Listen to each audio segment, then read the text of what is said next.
kita Bismillah ya, kita berdoa sama-sama sama Allah, sama Tuhan gitu ya. Kita terus mendorong dengan suara-suara seperti ini kan harusnya MK mendengar. Ya. Kita juga anak muda punya sebuah kesempatan gitu ya untuk duduk di nasional.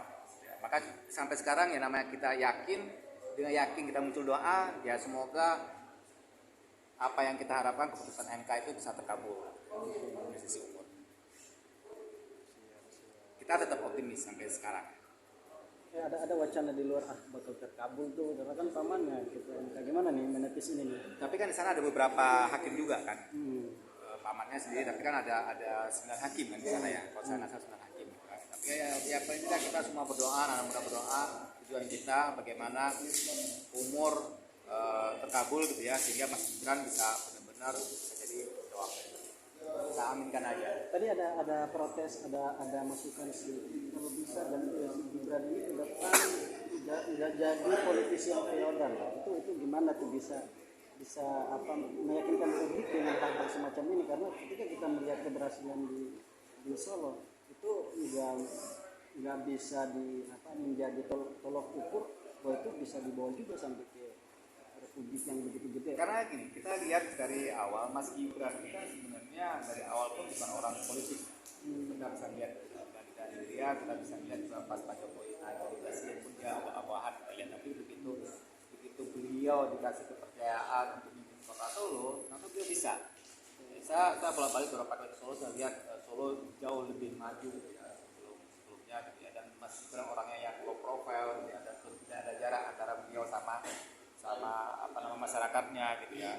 Dari sisi beliau pengamanan juga mobil yang beliau pakai juga mewah seperti anak presiden, beliau tidak juga menampakkan bahwa saya ini anak presiden dengan kemewahan semuanya, tapi beliau bekerja juga dengan dia sampaikan bahwa sekarang presiden yang santai menggunakan kuasa bapaknya, tante dan semuanya, tapi kan beliau enggak.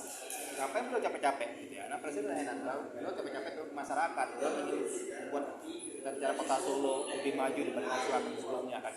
Dan ini kan sudah sangat terjadi. Kalau teman-teman lihat ke kota Solo, ke Surakarta itu perkembangannya jauh banget lebih bagus gitu ya. Dari latar kotanya, dari perkembangan kotanya, dan juga kita bicara smart city dan semuanya itu mulai jalan dengan nah, kita yakin saat beliau memimpin tahun 2004 sebagai cawapres ya, saya yakin bahwa beliau juga bisa seorang pekerja yang keras juga. Mas, berapa persen sih putusan di MK Gibran? Kalau saya sampai sekarang yakin 100% dikabulkan. Boleh nih kita tulis nih? Boleh. Alasannya apa itu? Kenapa 100% dikabulkan? Karena kalau kita lihat perjalanannya selama ini kan mundur terus ya. Saya yakin pasti akan dikabulkan. Ini kan lawan Gibran ini dukung duetnya Prabowo dan Gibran ya.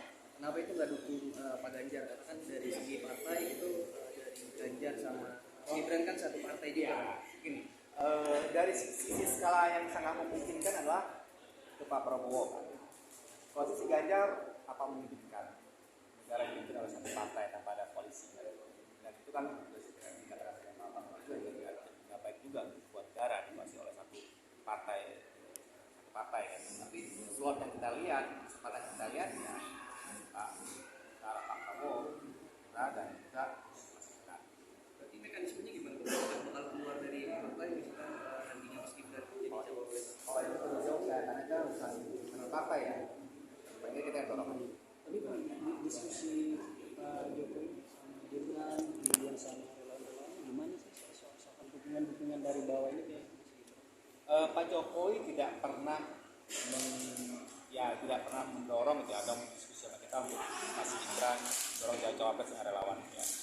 Dan Mas Gibran pun sampai sekarang pun kita benar-benar kita gerak sendiri, gerak relawan sendiri gitu ya. Mas Gibran pun tidak ikut-ikutan dalam istilahnya interferensi apapun gitu ya. Jadi kita gerak aja, kita buat seperti ini ya kita gerak aja gitu ya. Jadi memang di luar bukan Mas Gibran yang atur, bukan Mas Gibran. Saya tidak tahu Pak Jokowi enggak. Ini memang relawan yang bergerak. terakhir ketemu Gibran kapan ya Mas? Saya ketemu Mas Gibran itu tahun 2022. Itu udah sampai ke wacana. Enggak, waktu itu saya ada